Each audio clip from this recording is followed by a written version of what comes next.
ನಾನು south division DCP ಆಫೀಸ್ಗೆ ನಾನು ಬಂದಿದ್ದೆ. ನಮ್ಮ ಜಾಯಿಂಟ್ ಕಮಿಷನರ್ಸ್ ಇಬ್ಬರು ವೆಸ್ಟ್ ಮತ್ತು CCB joint commissioner plus DCP ಅವರೆಲ್ಲ ಸೇರಿ ಯಾವ ರೀತಿ ಪ್ರೋಗ್ರೆಸ್ ನಡೀತಾ ಇದೆ ಈ ಕೇಸಲ್ಲಿ ಅದು ವಿಚಾರಿಸಲಿಕ್ಕೆ ನಾನು ಬಂದಿದ್ದೆ. ಇಲ್ಲಿವರೆಗೆ ನಮಗೆ ಕೆಲವು ಲೀಡ್ಸ್ ಸಿಕ್ಕಿದೆ. ನಿಮಗೆ ಕೂಡ ನಾನು ಡೇ1ಇಂದ ಹೇಳ್ತಾ ಇದ್ದೀನಿ, ಲೀಡ್ಸ್ ಕೆಲವು ಸಿಕ್ಕಿದೆ. ಬಟ್ ಕೆಲವು ಕಾರಣಕ್ಕೋಸ್ಕರ ನಮಗೆ ಅದು ಸಕ್ಸಸ್ ಆಗ್ತಾಯಿಲ್ಲ. ಆದರೂ ನಾವು ನಮ್ಮ ಟೀಮ್ಸ್ ಎಲ್ಲ ಕಡೆ ಇದ್ದಾರೆ. ಎಲ್ಲಿ ಹೋಗಿದೆ ಅಂತ ನಾನು ಹೇಳಲಿಕ್ಕಾಗಲ್ಲ, ಯಾಕೆಂದರೆ ಇನ್ವೆಸ್ಟಿಗೇಷನ್ ನಡೀತಾ ಇದೆ. ಬಟ್ ಟೀಮ್ಸ್ ಅವರು ನಮಗೆ ಕೆಲವು ರಿಪೋರ್ಟ್ಸ್ ಕೊಡ್ತಾಯಿದ್ರು. ಆ ರಿಪೋರ್ಟ್ಸ್ ಎಲ್ಲ ಡಿಟೇಲ್ ತಿಳುವಳಿಕೆ ತೊಗೊಂಡು ಆಮೇಲೆ ಮುಂದೆ ಯಾವ ರೀತಿ ಕಾರ್ಯಕ್ರಮ ಮಾಡಬೇಕು ಅಂತ ನಾವು ಅದಕ್ಕೋಸ್ಕರ ಬಂದಿದ್ದೀವಿ. ನಾವು ಹೋಪ್ಫುಲ್ ಇದ್ದೀವಿ ಡಿಟೆಕ್ಟ್ ಆಗುತ್ತೆ.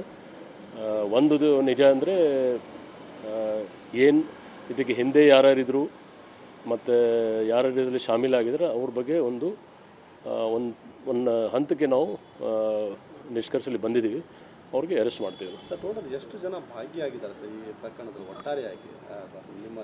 ನಾನು ನಿಮಗೆ ಟೋಟಲ್ ಹೇಳ್ತೀವಿ. ನಮ್ಮ ಇಷ್ಟೇ ಇರಲಿ, ಅದು ಈ ಕೇಸ್ ಡಿಟೆಕ್ಟ್ ಆಗಲಿಕ್ಕೆ ನಮಗೆ ತುಂಬ ಒಳ್ಳೆ ಲೀಡ್ಸ್ ಬರ್ತಾ ಇದೆ.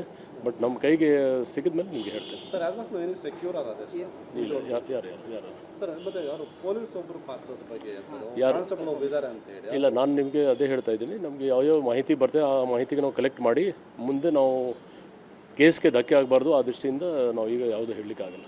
ಓಕೆ. ನಾನು ಸೌತ್ ಡಿವಿಷನ್ DCP ಆಫೀಸ್ಗೆ ನಾನು ಬಂದಿದ್ದೆ. ನಮ್ಮ ಜಾಯಿಂಟ್ ಕಮಿಷನರ್ಸ್ ಇಬ್ಬರು ವೆಸ್ಟ್ ಮತ್ತು CCB joint commissioner plus DCP ಅವರೆಲ್ಲ ಸೇರಿ ಯಾವ ರೀತಿ ಪ್ರೋಗ್ರೆಸ್ ನಡೀತಾ ಇದೆ ಈ ಕೇಸಲ್ಲಿ ಅದು ವಿಚಾರಿಸಲಿಕ್ಕೆ ನಾನು ಬಂದಿದ್ದೆ. ಇಲ್ಲಿವರೆಗೆ ನಮಗೆ ಕೆಲವು ಲೀಡ್ಸ್ ಸಿಕ್ಕಿದೆ. ನಿಮಗೆ ಕೂಡ ನಾನು ಡೇ1ಇಂದ ಹೇಳ್ತಾ ಇದ್ದೀನಿ, ಲೀಡ್ಸ್ ಕೆಲವು ಸಿಕ್ಕಿದೆ. ಬಟ್ ಕೆಲವು ಕಾರಣಕ್ಕೋಸ್ಕರ ನಮಗೆ ಅದು ಸಕ್ಸಸ್ ಆಗ್ತಾಯಿಲ್ಲ. ಆದರೂ ನಾವು ನಮ್ಮ ಟೀಮ್ಸ್ ಎಲ್ಲ ಕಡೆ ಇದ್ದಾರೆ. ಎಲ್ಲಿ ಹೋಗಿದೆ ಅಂತ ನಾನು ಹೇಳಲಿಕ್ಕಾಗಲ್ಲ, ಯಾಕೆಂದರೆ ಇನ್ವೆಸ್ಟಿಗೇಷನ್ ನಡೀತಾ ಇದೆ. ಬಟ್ ಟೀಮ್ಸ್ ಅವರು ನಮಗೆ ಕೆಲವು ರಿಪೋರ್ಟ್ಸ್ ಕೊಡ್ತಾಯಿದ್ರು. ಆ ರಿಪೋರ್ಟ್ಸ್ ಎಲ್ಲ ಡಿಟೇಲ್ ತಿಳುವಳಿಕೆ ತೊಗೊಂಡು ಆಮೇಲೆ ಮುಂದೆ ಯಾವ ರೀತಿ ಕಾರ್ಯಕ್ರಮ ಮಾಡಬೇಕು ಅಂತ ನಾವು ಅದಕ್ಕೋಸ್ಕರ ಬಂದಿದ್ದೀವಿ. ನಾವು ಹೋಪ್ಫುಲ್ ಇದ್ದೀವಿ ಡಿಟೆಕ್ಟ್ ಆಗುತ್ತೆ.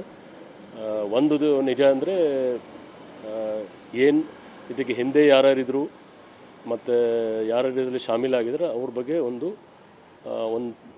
ಹಂತಕ್ಕೆ ನಾವು ನಿಷ್ಕರ್ಷಲ್ಲಿ ಬಂದಿದ್ದೀವಿ.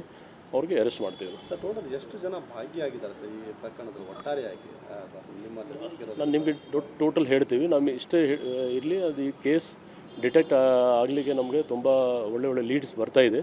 ಬಟ್ ನಮ್ಮ ಕೈಗೆ ಸಿಕ್ಕಿದ ಮೇಲೆ ನಿಮಗೆ ಹೇಳ್ತೇನೆ. ಸರ್, ಆಸ್ ಆಫ್ ನೌ ಏನು ಸೆಕ್ಯೂರ್ ಆದ ಇಲ್ಲ, ಯಾರು ಸರ್? ಮತ್ತೆ ಯಾರು ಪೊಲೀಸ್ ಒಬ್ಬರು ಪಾತ್ರದ ಬಗ್ಗೆ ಯಾರು ಕಾನ್ಸ್ಟೇಬಲ್ ಒಬ್ಬರು ಇದ್ದಾರೆ ಅಂತ ಹೇಳಿ? ಇಲ್ಲ, ನಾನು ನಿಮಗೆ ಅದೇ ಹೇಳ್ತಾ ಇದ್ದೀನಿ. ನಮಗೆ ಯಾವ ಮಾಹಿತಿ ಬರ್ತದೆ ಆ ಮಾಹಿತಿಗೆ ನಾವು ಕಲೆಕ್ಟ್ ಮಾಡಿ ಮುಂದೆ ನಾವು ಕೇಸ್ಗೆ ಧಕ್ಕೆ ಆಗಬಾರ್ದು. ಆ ದೃಷ್ಟಿಯಿಂದ ನಾವು ಈಗ ಯಾವುದೂ ಹೇಳಲಿಕ್ಕಾಗಲ್ಲ. ಓಕೆ.